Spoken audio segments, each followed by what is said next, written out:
Hello there. Good evening. Welcome. Hello, Fáilte, Mucharja. Hello, my friends. Welcome along. Céad Míle Fáilte.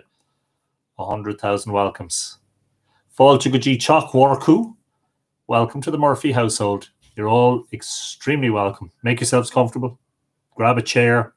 Grab yourself a cup of tea or something stronger if that's your fancy. And join us for episode 89 of Live Irish Myths. That is 89 episodes on the trot. 89 episodes, one day after the other, after the other, after the other, without a pause, without a break. Great to have your company. On YouTube, Daisy Peters is the first one in the house. Early riser tonight, Céad Míle Fáilte, Anthony. And of course, Daisy is in Rio de Janeiro in Brazil, which is brilliant. And says, welcome to my dearest two at the MythFlix. It's a great pleasure to participate in our chat. Erica Bow says, Trónónamh to all. Fáilte, Erica. Erica Rivertree says, Banachty, Louisville, Kentucky. Fáilte, Erica. You're welcome along. Jackie Stevenson says, hello, Anthony on the tour. Love the fairy stories. Well, I'm delighted because there's plenty of them and more tonight. William Fitzgerald says, the fairies are all gathering their stools to sit down and listen to your stories. Hello, William. Mandy McCurl says, hello, everyone. Really looking forward to more fairies and more Yates. Yes, Mandy, it's always a pleasure to see you. Mez Marion says, hello, everyone from Marion on the Isle of Alameda.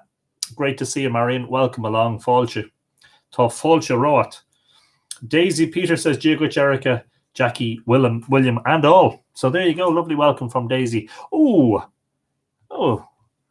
And Patricia McAteer is the first I get notification of tonight on Facebook. The honour is yours, Patricia. Welcome. Yvette Tillema says, hi, fairy folk. Hello, Yvette. Jamie Ann McGuinness Wilson Large says, hello. Giagwich, Jamie Ann. Dara Sahara says, good evening, Anthony and all, and is waving. Giagwich. Kristen Gray Taggart says, hello, Anthony and all the lovely tour. My copy of Archaeology and Celtic Myth is out for delivery. I can't wait to read it. In the meantime, I'm going to enjoy our story time. You're very welcome along, Kristen. Gillian Smith is in the house. Fáilte, Gillian, and says, good evening. Trónónamh tusa féin. Louise Sherrill says, hello there. Fáilte, Louise. Rowan Grove says, hello from Colorado, and that's hello to everyone. Fáilte, Rowan, welcome along. Debbie Daly says, good evening, Anthony and Tua. Trónónamh. Irene Sherry says, hello, Banachty, Irene. Barbara Barney says, hi, Anthony. Banachty also. Freya Shoham is in with the Banachty and Tón August Tua. And straight back at you, Freya. Thank you for coming along. Merritt Braun Schmidt says, hello, Anthony, and everyone else. Fáilte, Merritt, nice to see you. Steve Martinson says, greetings, everyone.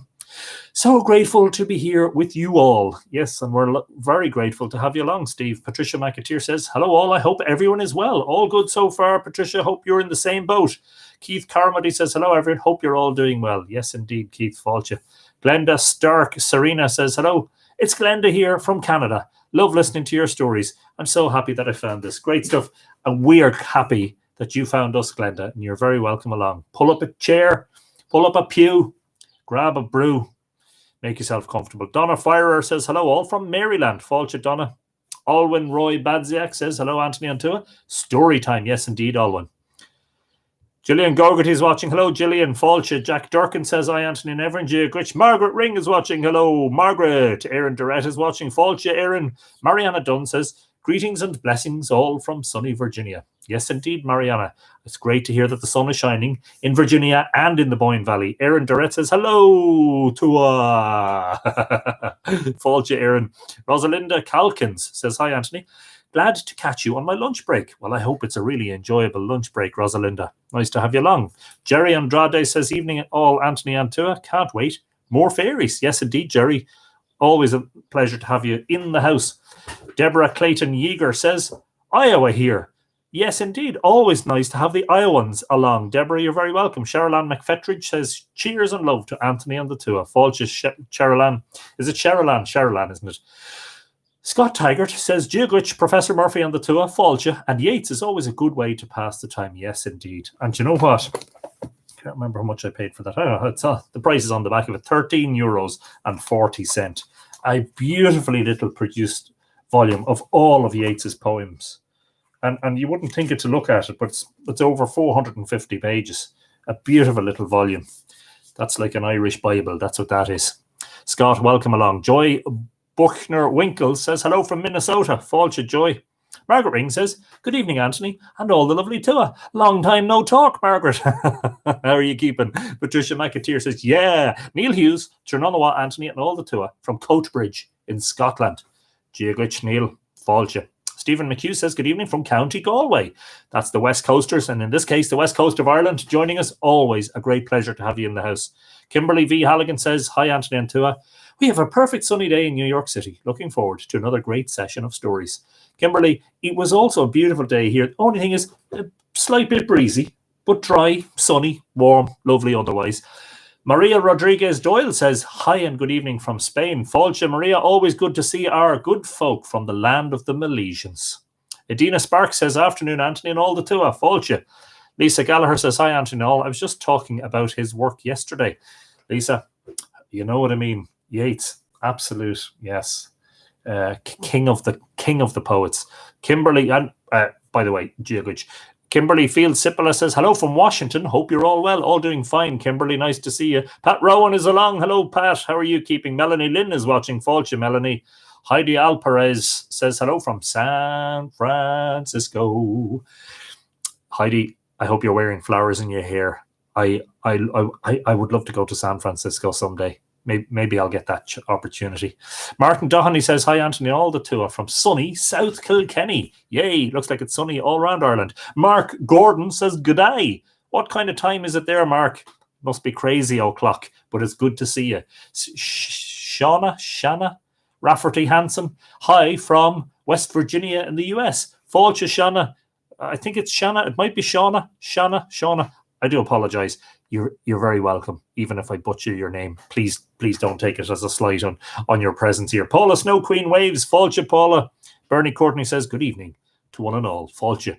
Hello, Tua Galair, says Paul Garron. Sorry to haunt your haunt, Anthony. Parked here at Sheedinbroga with my dog and fish and chips from Slane. You know, this whole 20-kilometer thing just makes life so much better, doesn't it? I was there, Paul. I left there about half an hour ago. I was out there with my son and one of the dogs, and we were out there for a good 3/4 of an hour. So we just missed you, but I had to come home for the live. So there you are. Hope you enjoy your chips. Sheila Burke says, hello from Lakes Region, New Hampshire, US. Lovely to see you, Sheila. Fáilte.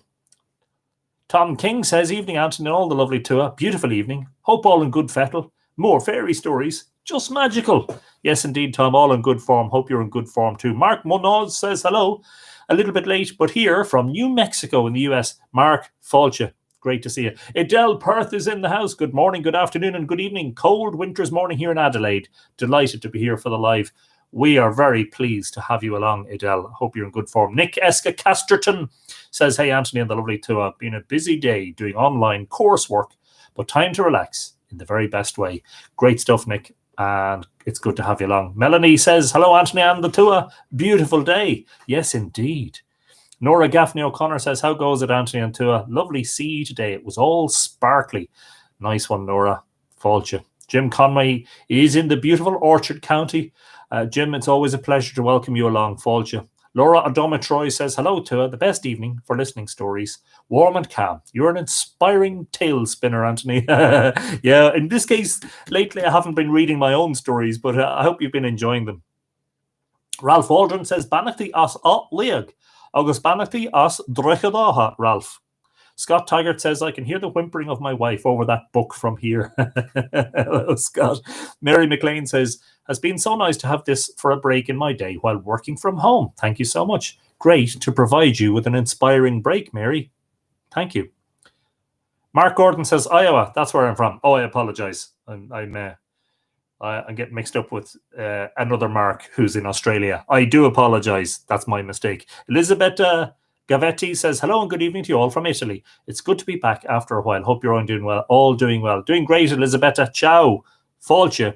Make yourself at home. Patricia Healy Sullivan says, having a very nice day today in Vermont. Going to open the window. Let a little bit of cool air in. Donna K. Kelly says, hello. Start of another week of wonderful Mythical Ireland tales and stories.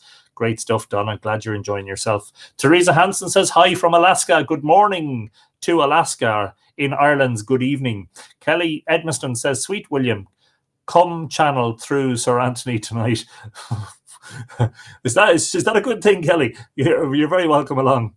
Maeve Fianna Callahan says, Tronowa from cloudy Portland, Oregon. Well, I'm sorry to hear that it's cloudy.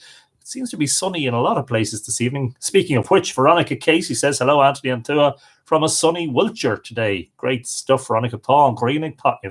Mark says the time is 2:06 p.m. Right, yes. There's another Mark in Australia, and it would be something like 4 or 5 a.m. where he is. Derek Smith is watching. Hello, Derek. Hope you're keeping well. Jennifer Foley says, hello, everyone. Gia-glitch, Jennifer. Marie Comerford Munyon says, hello. Marie in Lahardon, County Mayo. Do you know what? That's a place name I've never heard of. You learn something new every day. Marie, you're very welcome along. Make yourself comfortable. Rebecca Lewis says, hi from Newcastle, New South Wales, Australia. Watching from work, almost finishing time. It's 5:08 a.m.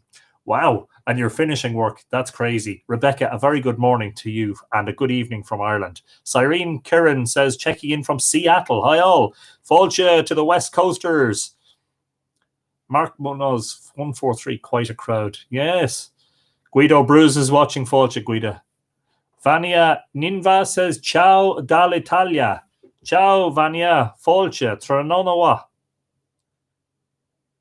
Okay. Susan Morris says, hi from London. Good evening, Susan. Welcome.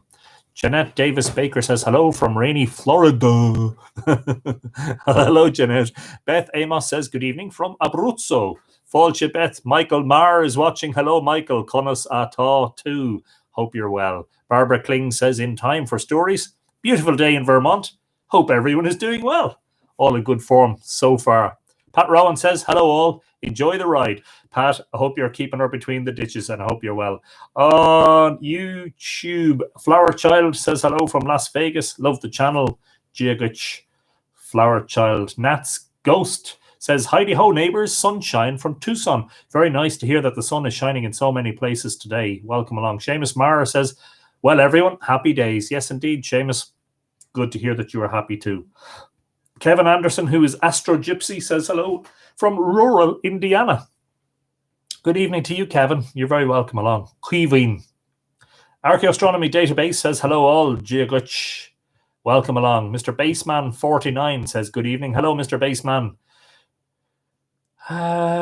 Who else? Michelle Abrams says hello from down under. Fáilte, we have another. That's 3 or 4 Australian viewers in the house. That's brilliant. Good morning to you. Dick says hello, Dick. Michelle Abrams, I did say hello already. Jess Mulligan says hello from upstate New York. Beautiful day here too. Finishing up work here in the home office. The birds are calling me outside to listen to the live today. Brilliant stuff. Anne McCallum says hi, Anthony, and all the to us. So lovely sunny day and comfortable humidity in Ontario in Canada. Good stuff. Long T Menno C says howdy, Anthony, and the tour from the back garden of Boris Johnson's play pit. Good evening, Long T. Don't get too close. Laurie O'Gorman says good afternoon from beautiful Iowa. Another Iowan in the house. Laurie. Very, very good evening to you. Janet Moran says hello from sunny Boston, Massachusetts. The sun is shining almost everywhere except for Portland, Oregon, where it's cloudy. Jen Kazuba Etter says hi all. Missed first 10 minutes, but here now. Don't worry. It's great to have you, and you haven't missed any of the stories. Margaret says it's a beautiful day in Ireland. Summer has returned. Yes, absolutely it has. Right, what is that kind of time now? What are we calling that? Oh, sure, let's call it 14 minutes. Yes, indeed. Tonight, we're back to talking about the fairies. Veronica Casey says, love Anthony reading out the YouTube handles. Yeah, you just missed one there. I just stopped in time before I got caught out. Dick, I'm just suggesting that perhaps you could change your handle to something perhaps a little bit more appropriate. Anyway, there you go. Jamie Freel and a young lady. That looks like one we could do. And then, yeah. Sure, look, let's get stuck into one anyway. So I hope you're all comfortable. Kristen says she's got to run. My best friend suddenly texted me to see if I wanted to have lunch. And since I haven't seen him since the lockdown started, I'm going to hang with him for a while. I'll catch up later. Kristen, go for it. Have a great time. And sure, you can watch us on the catch-up. No problem. Severe storms, says Jen, in Manitoba, Canada. Sorry to hear that. Keep them on that side of the ocean, though, would you? Yes. Down in Fanet, in times gone by, lived Jamie Freel and his mother. Alex Casterton says, "Hi, Anthony and Tua. Sorry I'm late. I was updating my community about my upcoming Alban Heffen / summer solstice ritual and this week's live show. Grim day here in Albion, but cool. Yeah, we'll pass some of the sunshine across to you, Alex. How does that sound? Mary Hill is in Lincoln in California. 27% Irish. That's more than enough, Mary. 1% is more than enough. And you know, the number of people in the world that is at least 1% Irish is about half. Down in Fanet, in times gone by, lived Jamie Freel and his mother. Jamie was the widow's sole support. His strong arm worked for her untiringly, and as each Saturday night came round, he poured his wages into her lap, thanking her dutifully for the halfpence which she returned him for tobacco. He was extolled by his neighbours as the best son ever known or heard of. But he had neighbours of whose opinion he was ignorant, neighbours who lived pretty close to him, whom he had never seen, who are indeed rarely seen by mortals, except on May Eves and Halloweens. An old ruined castle, about a quarter of a mile from his cabin, was said to be the abode of the wee folk. Every Halloween were the ancient windows lighted up, and passers-by saw little figures flitting to and fro inside the building, while they heard the music of pipes and flutes.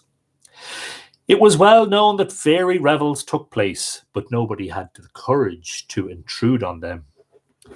Jamie had often watched the little figures from a distance and listened to the charming music, wondering what the inside of the castle was like. But one Halloween he got up and took his cap, saying to his mother, "I'm away to the castle to seek my fortune." Philomena Breen says, "Fáilte from the Wirral." Good evening, Philomena. Make yourself comfortable. "What?" cried she. "Would you venture there? You that's the poor widow's one son. Dinna be say venturesome and foolish, Jamie." Almost sounds Scottish, doesn't it? They'll kill you, and then what'll come o' me? Never fear, mother. Nae harm will happen me, but I maun gae. He set out, and as he crossed the potato field, came in sight of the castle, whose windows were ablaze with light, that seemed to turn the russet leaves, still clinging to the crab tree branches, into gold. Christina Zaba says, "Hi from Bristol." Fáilte, Christina. Welcome along. Halting in the grove at one side of the ruin, he listened to the elfin revelry, and the laughter and singing made him all the more determined to proceed. Numbers of little people, the largest about the size of a child of 5 years old, were dancing to the music of flutes and fiddles, while others drank and feasted.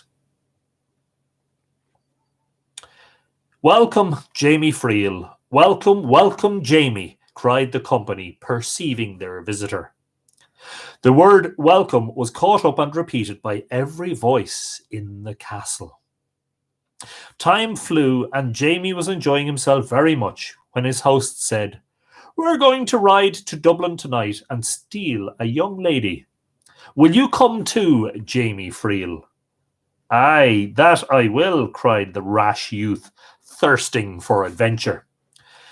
A troop of horses stood at the door. Jamie mounted, and his steed rose with him into the air. He was presently flying over his mother's cottage, surrounded by the elfin troop, and on they went, over bold mountains, over little hills, over the deep Loch Swilly, over towns and cottages, when people were burning nuts and eating apples and keeping merry Halloween. It seemed to Jamie that they flew all round Ireland before they got to Dublin. Alina Goncalves says, "Hello from Lisbon in Portugal." Fáilte Trononoa, Alina. Welcome along. Angel Barboni Smith says, help. Hello, Angel. Fault you.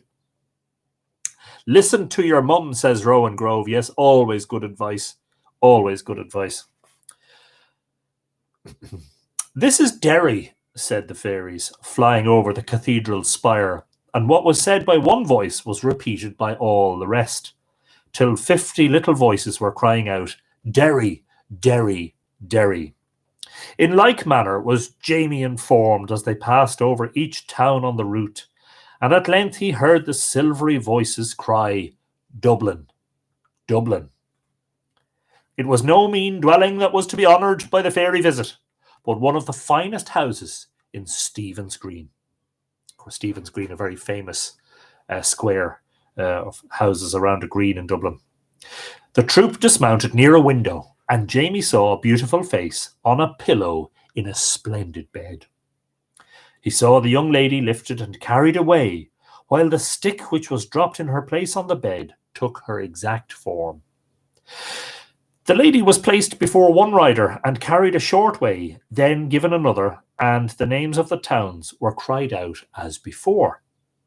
They were approaching home. Jamie heard Rathmullen, Milford, Tamney, and then he knew they were near his own house. You've all had your turn at carrying the young lady, said he. Why wouldn't I get her for a wee piece? Aye, Jamie, they replied pleasantly. You can take your turn at carrying her, to be sure. Holding his prize very tightly, he dropped down near his mother's door. Jamie Freel, Jamie Freel, is that the way you treat us? Cried they, and they too dropped down near the door. Jamie held fast, though he knew not what he was holding, for the little folk turned the lady into all sorts of strange shapes. At one moment she was a black dog, barking and trying to bite. At another, a glowing bar of iron, which had yet to heat. Then, again, a sack of wool.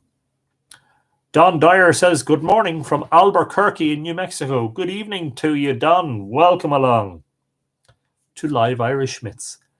Make yourself comfortable. Have yourself a dram or a brew, whatever takes your fancy. But Jamie still held her, and the baffled elves were turning away when a tiny woman, the smallest of the party, exclaimed, Jamie Freel has her away for us, but he shall hae nae good o' her, for I'll make her deaf and dumb. And she threw something over the young girl. While they rode off disappointed, Jamie lifted the latch and went in. Jamie, man, cried his mother, you've been away all night. What have they done on you? Naething bad, mother. I had the very best of good luck. Here's a beautiful... This is supposed to be a sort of a northern, a Derry/Donegal accent, isn't it? Here's a beautiful young lady I have brought you for company. Bless us and save us, exclaimed the mother. And for some minutes she was so astonished that she could not think of anything else to say. Jamie told his story of the night's adventure, ended by saying, surely you wouldn't have allowed me to let her gang with them to be lost forever. But a lady, Jamie, how can a lady eat where a poor diet and live in where poor way? I ax you that, you foolish fellow, foolish, ax, A-X, which is funny enough how some of my fellow Drogheda folk pronounce the word ask when you ask them. And you foolish, Foolitch, you foolish fellow. Weel, mother, sure it's better for her to be here, not over yonder. And he pointed in the direction of the castle. Meanwhile, the deaf and dumb girl shivered in her light clothing, stepping close to the humble turf fire. Poor crathur, she's queer and handsome. Nae wonder they set their hearts on her, said the old woman, gazing at her guest with pity and admiration. We maun dress her first, but what, in the name of fortune, hae I fit for the likes of her to wear? She went to her press in the room and took out her Sunday gown of brown drugget. She then opened a drawer and drew forth a pair of white stockings, a long snowy garment of fine linen, and a cap, her dead dress as she called it. The book, Movanwe, is the book of fairy and folk tales of Ireland by W.B. Yeats. And the story that we're reading is Jamie Freel and the Young Lady. These articles of attire had long been ready for a certain tryst ceremony in which she would someday fill the chief part, and only saw the light occasionally when they were hung out to air. But she was willing to give even these to the fair, trembling visitor, who was turning in dumb sorrow and wonder from her to Jamie, and from Jamie back to her.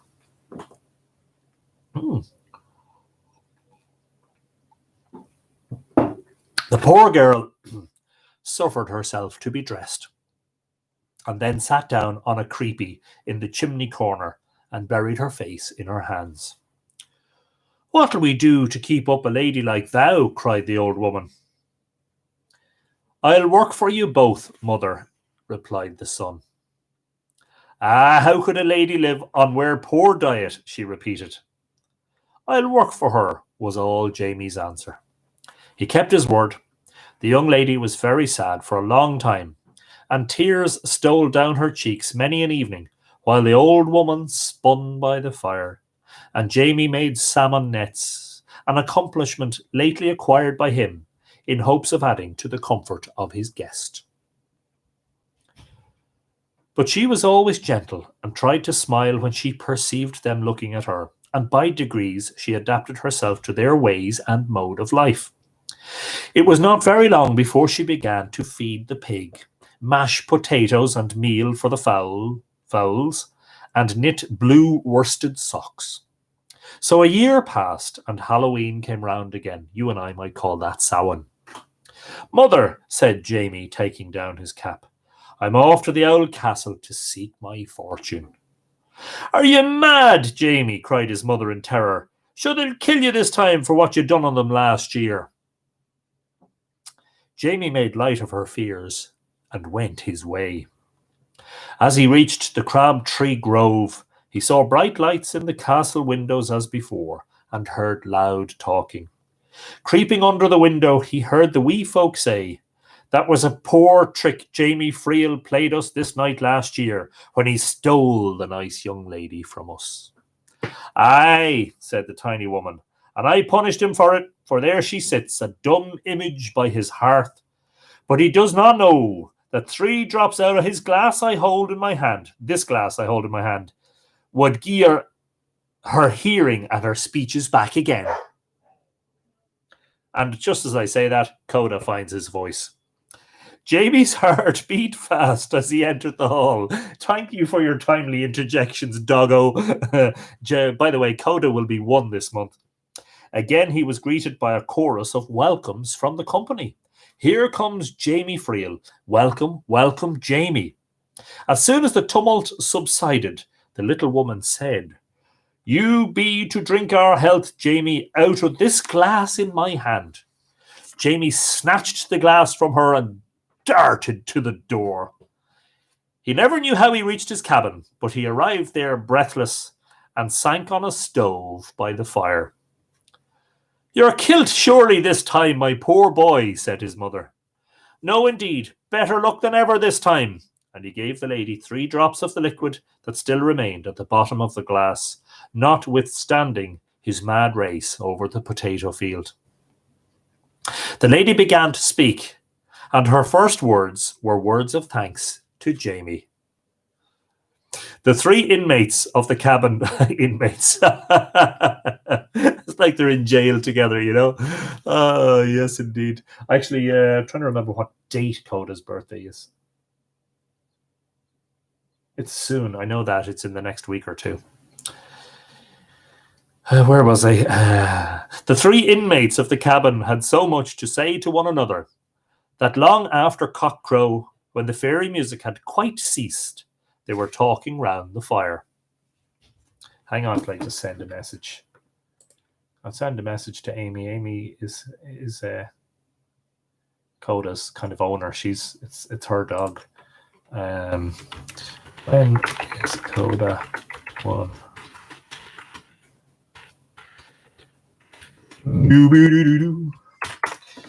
Sorry about that. Lockdown, says Movanwe. Yeah, they're locked down together. Jamie, said the lady, be pleased to get me paper and pen and ink, that I may write to my father and tell him what has become of me. She wrote, but weeks passed and she received no answer. Again and again she wrote, and still no answer. There you go. Coda will be 1 this Friday, the 12th of June. Yes, we'll have to have a celebration. I mean, you wouldn't get Coda a birthday cake, because like what he would do is actually eat the cake, candles and all, plate as well, probably. He if he gets a plastic bottle, or he gets a rubber ball or something, I mean, he will chew them until they're in bits, and he will eat them.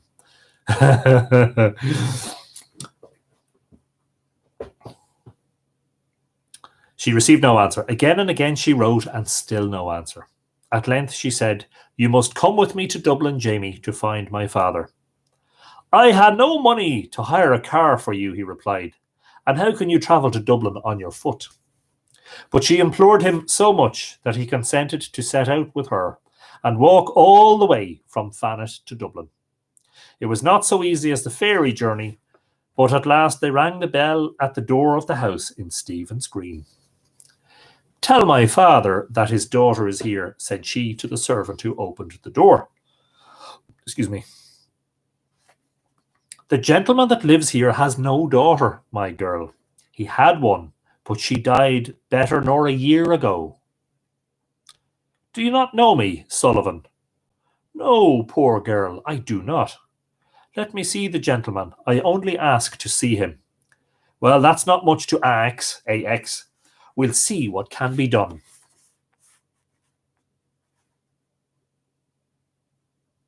Blue tack and magnets. A great presents for a 7-year-old. Yes, indeed, Movanwe.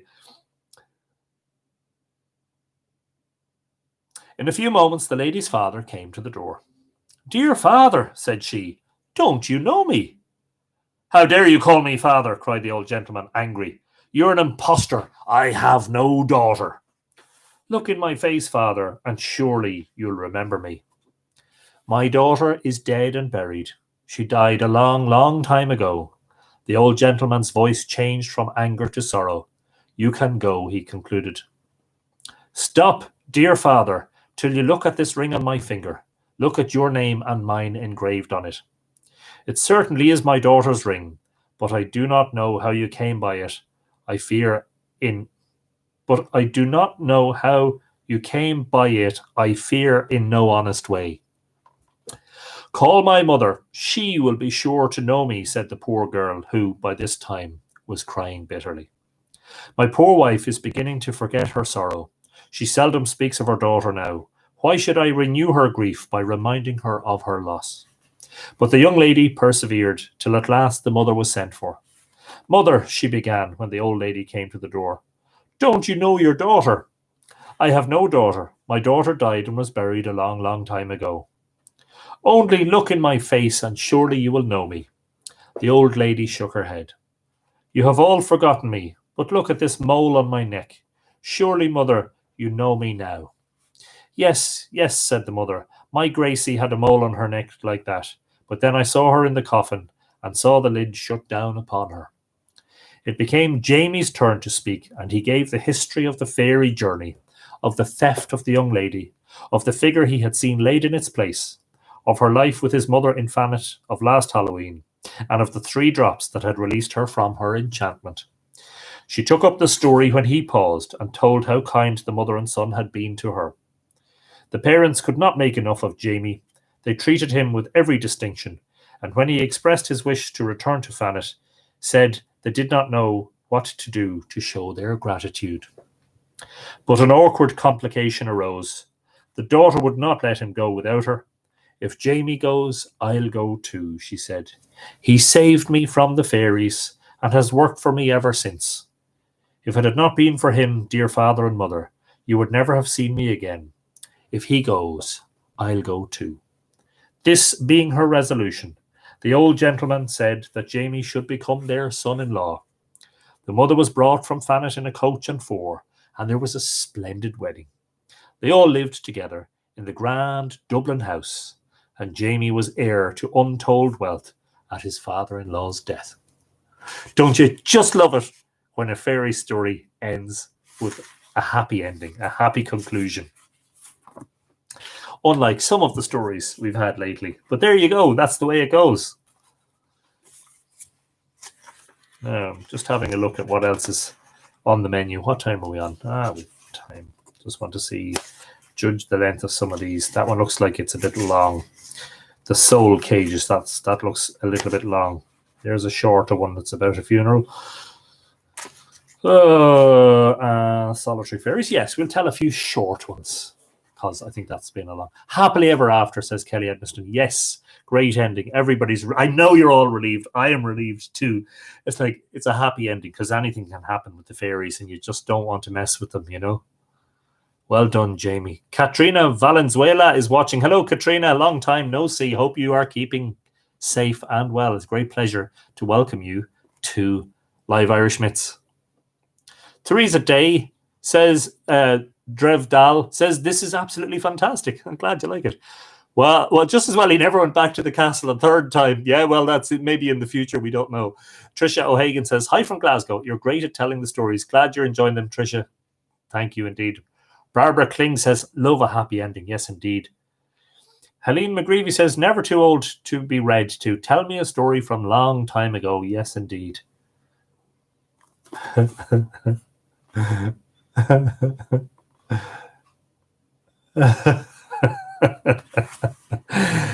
Yes, I'm not reading that. I'm just saying it again. If you don't change your name, I'm not reading your name out. You YouTuber. You know who I'm talking to. The merrow. Or if you write it in the Irish, morua, or M-O-R-U-A-D-H, or morugach, from mur, sea, and oig, a maid, is not uncommon, as they say, on the wilder coasts. That's interesting. Yes, indeed. I need to take a note there. I do apologize.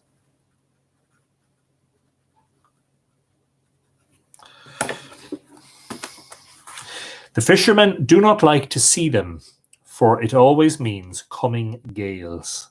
Sea maid, as in mermaid. The male merrows, if you can use such a phrase, I have never heard the masculine of merrow, have green teeth, green hair, pig's eyes, and red noses. But their women are beautiful, for all their fish tails and the little duck-like scale between their fingers. Sometimes they prefer small blame to them, good-looking fishermen to their sea lovers. Near Bantry in the last century, there is said to have been a woman covered all over with scales like a fish, who was descended from such a marriage. Sometimes they come out of the sea and wander about the shore in the shape of little hornless cows. They have, when in their own shape, a red cap called the Cohollindrui,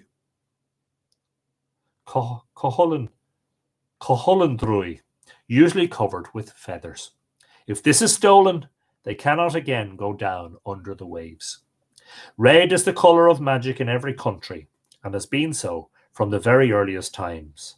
The caps of fairies and magicians are well nigh always red. Yes, indeed. That is the merrow, which is the Irish version of a mermaid.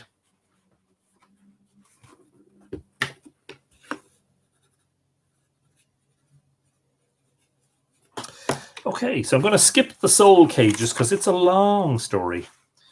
And as much as I know that you wouldn't complain about a long story, we have to keep some stuff for the future. Oh, the blackbird is back. The lady blackbird is in the garden again.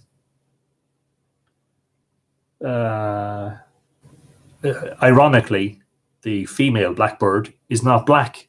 She's brown. She's having a good walk around, and she's not picking up much out of the grass. The soil is very dry here, in the Boyne Valley because we've had a drought since early March.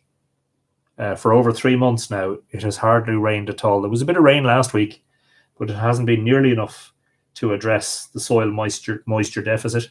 Oh, she's up on the roof now. But I flew the drone today at Brunabonia, and there's a lot of archaeology visible. A lot. In the grass, more so than the crops. The grass is very, very parched. Patricia Langton is watching. Hello, Patricia. Tranomawa. How are you keeping? Pardon me. Now, the next story is Flory Cantolon's funeral. And this is another one collected by Thomas Crofton Croker. The ancient burial place of the Cantolon family was on an island in Ballyhay Bay.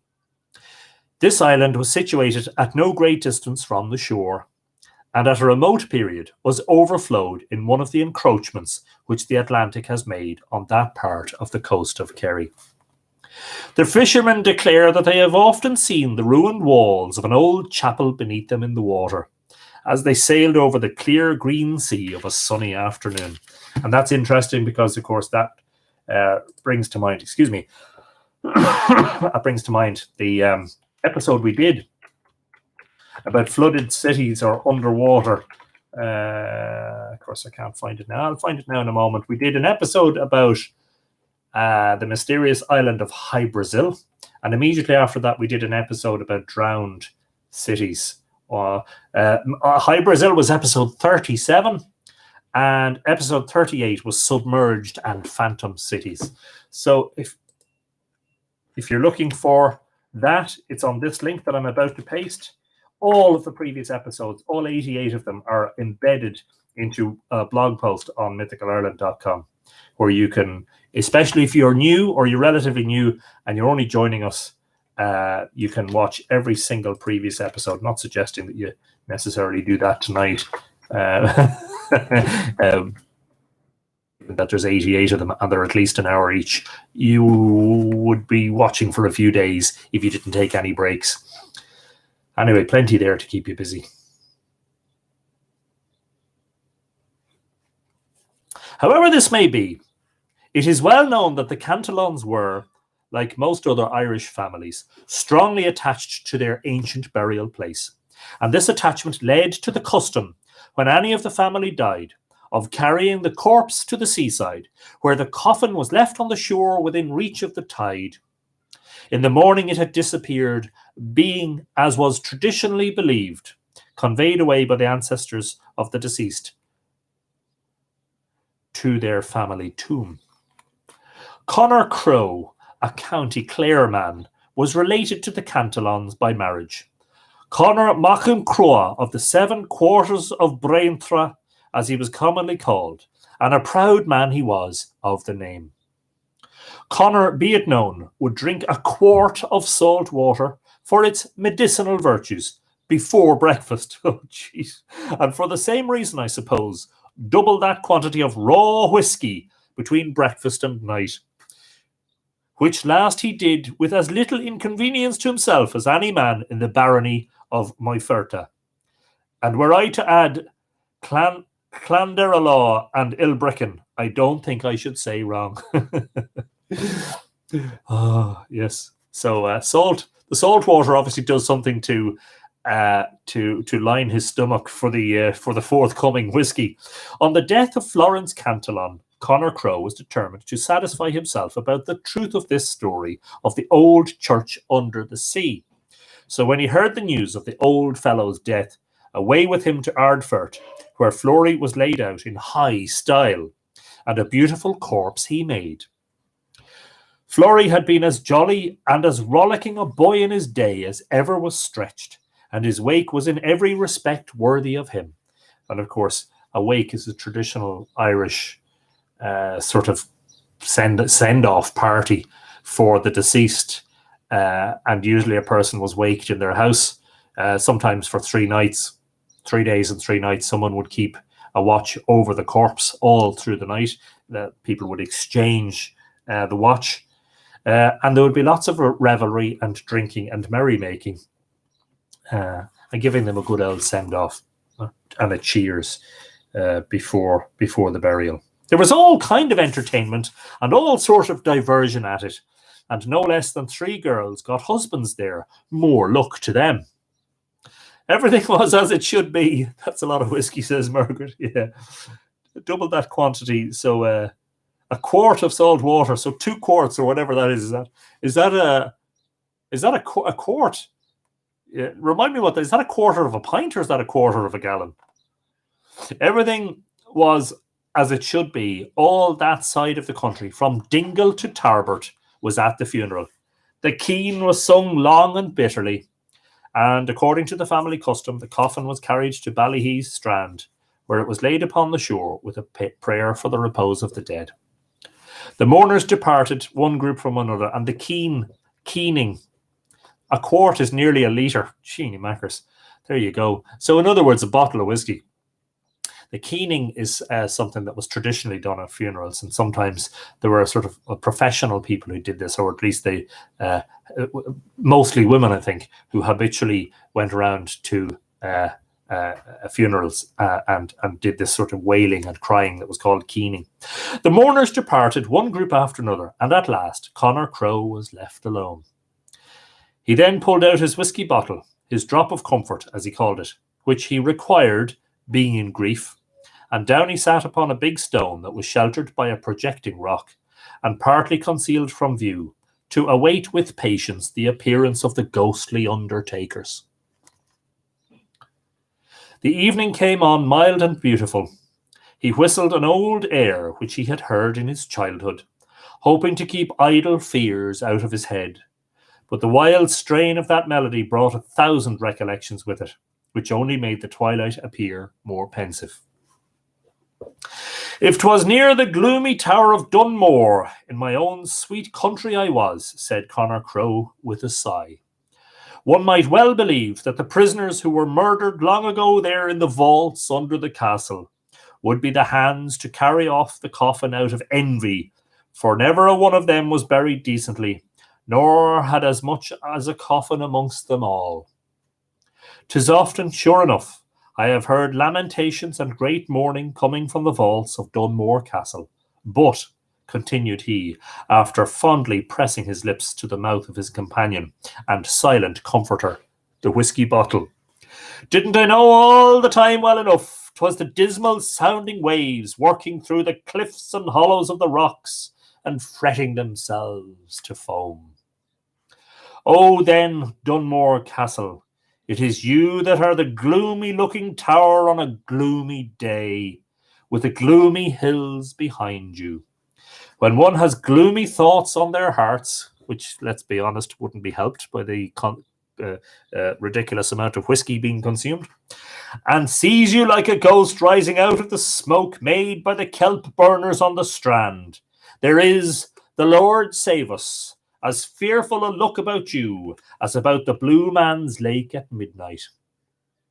Well then, anyhow, said Conor, after a pause, is it not a blessed night, though surely the moon looks mighty pale in the face? Saint Senan himself between us and all kinds of harm. It was, in truth, a lovely moonlight night. Nothing was to be seen around the dark rocks, and the white pebbly beach upon which the sea broke with a hoarse and melancholy murmur. Conor, notwithstanding his frequent draughts, felt rather queerish and almost began to repent his curiosity. It was certainly a solemn sight to behold the black coffin resting upon the white strand. His imagination gradually converted the deep moaning of old ocean into a mournful wail for the dead, and from the shadowy recesses of the rocks, he imaged forth strange and visionary forms. As the night advanced, Conor became weary with watching. He caught himself more than once in the act of nodding, when suddenly giving his head a shake, he would look towards the black coffin, but the narrow house of death remained unmoved before him. It was long past midnight, and the moon was sinking into the sea, when he heard the sound of many voices. which gradually became stronger above the heavy and monotonous roll of the sea. He listened and presently could distinguish a keen of exquisite sweetness, the notes of which rose and fell with the heaving of the waves, whose deep murmur mingled with and supported the strain. The keen grew louder and louder, and seemed to approach the beach, and then fell into a low, plaintive wail. As it ended, Connor beheld a number of strange and, in the dim light, mysterious-looking figures emerge from the sea and surround the coffin, which they prepared to launch into the water. "This comes of marrying with the creatures of the earth," said one of the figures, in a clear yet hollow tone. "True," replied another, with a voice still more fearful. "Our king would never have commanded his gnawing, white-toothed waves, pardon me, I apologize, to devour the rocky roots of the island cemetery, had not his daughter, Derfla, been buried there by her mortal husband. But the time will come," said a third, bending over the coffin, "when mortal eye our work shall spy, and mortal ear our dirge shall hear." Then said a fourth, "Our burial of the Cantolons is at an end forever." As this was spoken, the coffin was borne from the beach by a retiring wave, and the company of sea people prepared to follow it. But at the moment one chanced to discover Connor Crowe, as fixed with wonder and as motionless with fear as the stone on which he sat. "The time is come," cried the unearthly being. "The time is come. A human eye looks on the forms of ocean. A human ear has heard their voices. Farewell to the Cantolons. The sons of the sea are no longer doomed to bury the dust of the earth." One after the other turned slowly round and regarded Connor Crowe, who still remained as if bound by a spell. Again rose their funeral song, and on the next wave they followed the coffin. The sound of the lamentation died away, and at length nothing was heard but the rush of waves. Waters, it says, but same thing.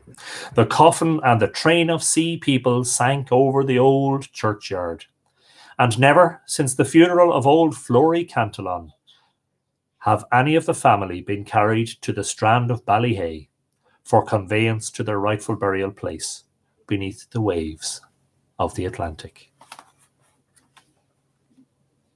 And thus ends the story of Flory Cantolon's funeral. Amazing stuff. Really, really special.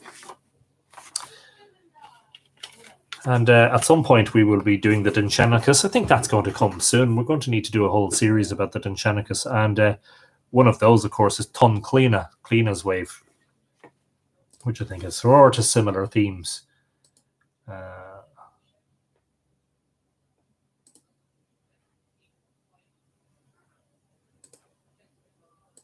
And my apologies for the momentary distraction. And one more short story, and then we'll read a poem or two.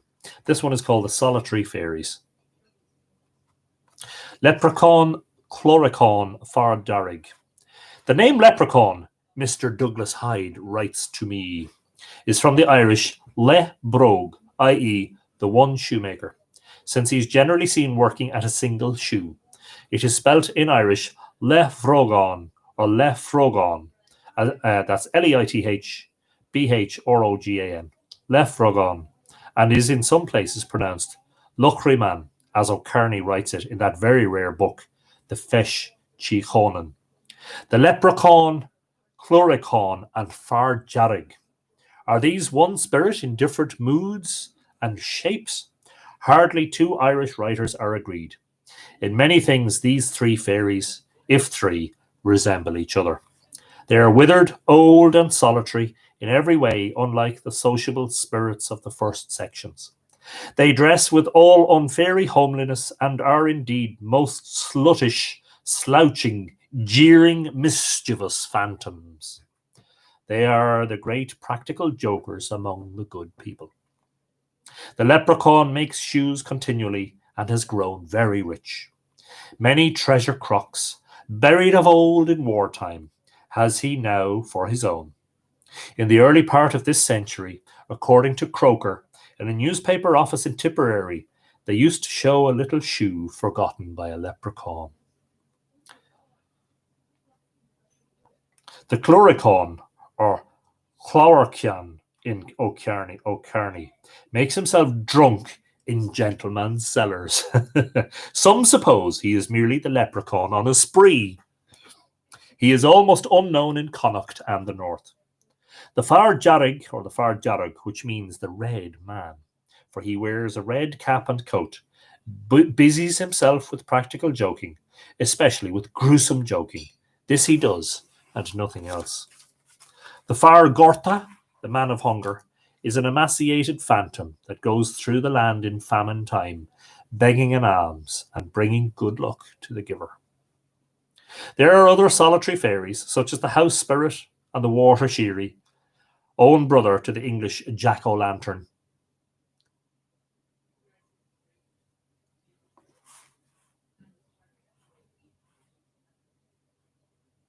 So it's Leth Rogan, Leithbrogan, Lethbrog,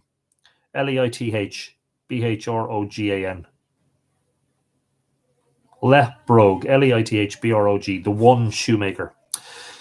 The water sheerie, whose own brother to the English jack-o'-lantern, the puka, and the banshee. And of course, we'll be doing an episode about the banshee concerning these presently. The Dallahan, or a headless phantom, one used to stand in a Sligo street on dark nights till lately.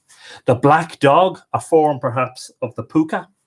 The ships at the Sligo quays are haunted sometimes by this spirit, who announces his presence by a sound like the flinging of all the tin porringers in the world down into the hold.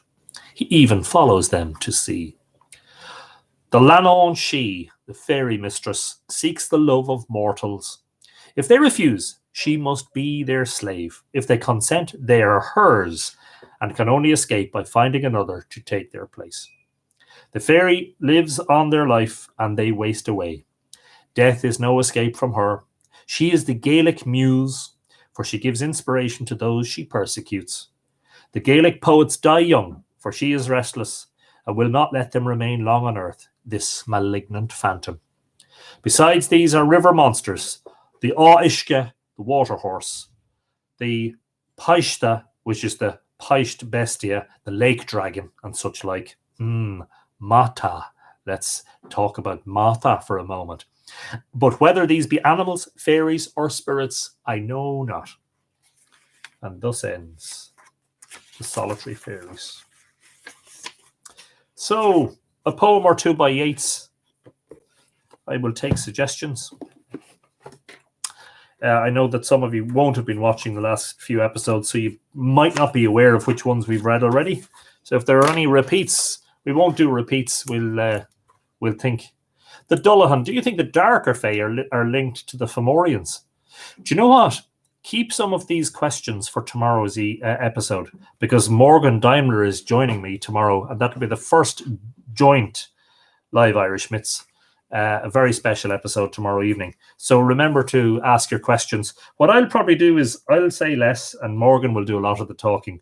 What I'll do is I'll note your questions as the evening is going on, so I can relay your questions to Morgan, because I don't think she'll be able to see your comments. She said she couldn't when we did the test the other day, but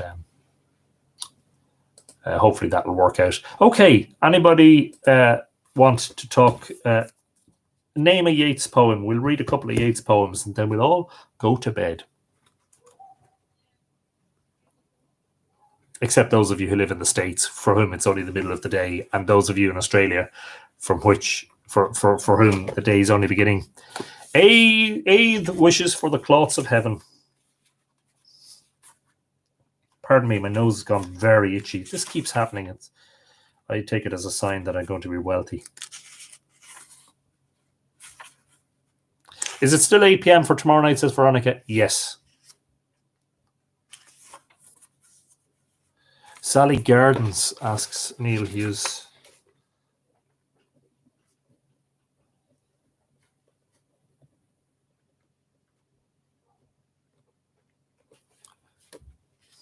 Pollen, says Megan. Yeah, that's what happens. Aid.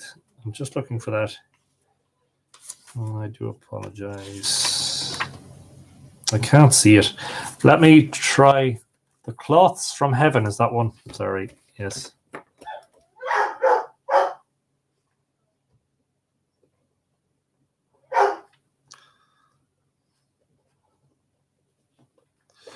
Looks like Coda agrees anyway with some of the choices, or maybe he disagrees.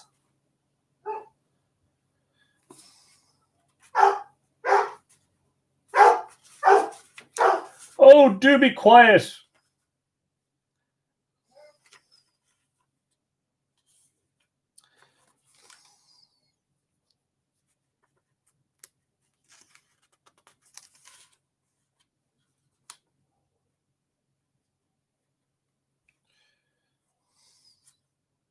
Sorry, I'm just looking for this.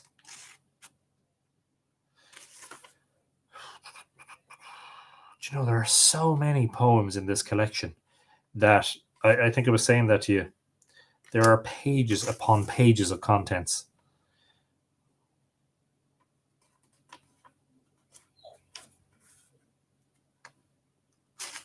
And I understood that absolutely every one of his poems was in this. I could be mistaken about that. I'm still looking for the Sally Gardens.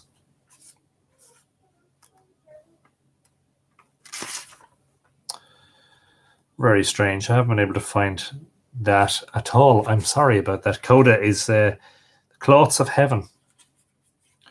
I'm really sorry. I may be just not seeing them, for which I do apologize if that's the case. I know I found everyone before tonight.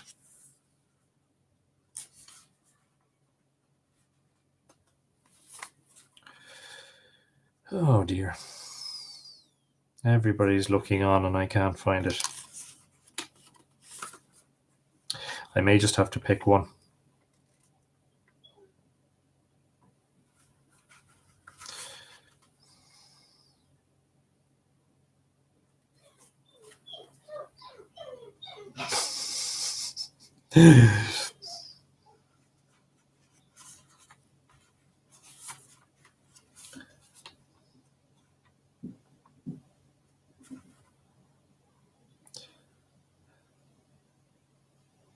Down by the Sally Gardens. Here, there, I found one of them. At long last. It was on the first page and I missed it.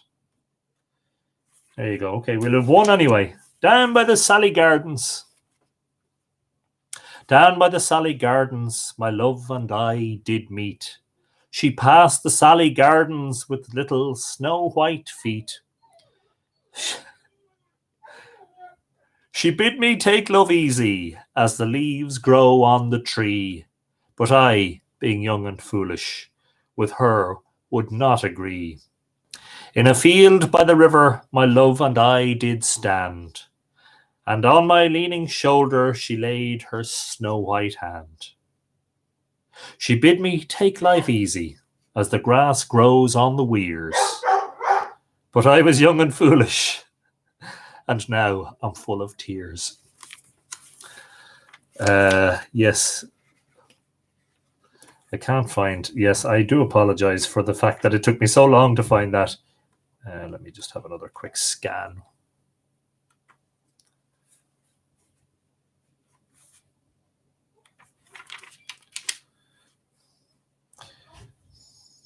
I propose to read In Tara's Halls. Anybody disagree?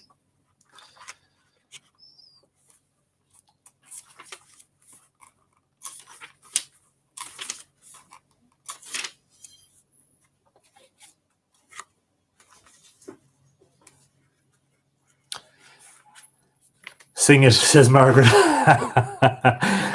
No, because the audience numbers will plummet. I think it would be better if Coda sang it, actually. In Tara's Halls.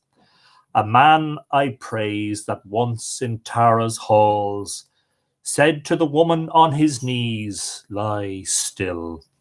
My 100th year is at an end, I think. That something is about to happen, I think. That the adventure of old age begins. To many women I have said, lie still, and given everything a woman needs. A roof, good clothes, passion, love perhaps. But never asked for love. Should I ask that, I shall be old indeed. Thereon the man went to the sacred house and stood between the golden plough and harrow and spoke aloud, that all attendants and the casual crowd might hear. God I have loved, but should I ask return of God or woman, the time were come to die. He bade his 101st year at end, diggers and carpenters make grave and coffin, saw that the grave was deep, the coffin sound, summoned the generations of his house, lay in the coffin, stopped his breath, and died. Song of the Happy Shepherd. I have to be honest, I don't know some of these. I'm not familiar with all of Yeats's poetry. And I need to start learning by heart some of these.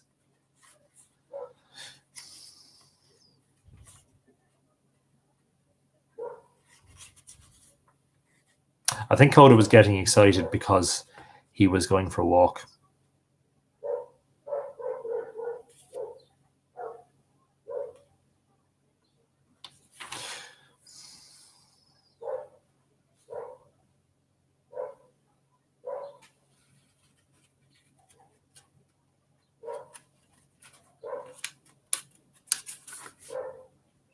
Song of the Happy Shepherd is actually the first one in the whole book, and then we'll finish.